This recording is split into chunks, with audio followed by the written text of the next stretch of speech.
To begin, open the Snapchat app on your phone. Tap on your Bitmoji icon or profile picture in the top left corner of the screen.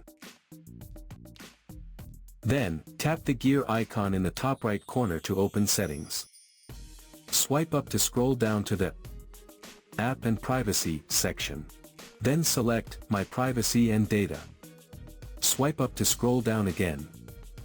Under the Who Can See section, select View My Story. By default, only your Snapchat friends can view your story. If you tap Custom, you can block specific people from seeing your story. Simply select the friends you want to hide it from. Then, tap Block at the bottom. From now on, the selected friends won't see your story. They aren't notified, so your updates remain private without affecting your connection.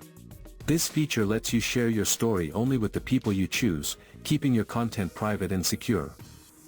So, that's how you can control who can view your story on Snapchat.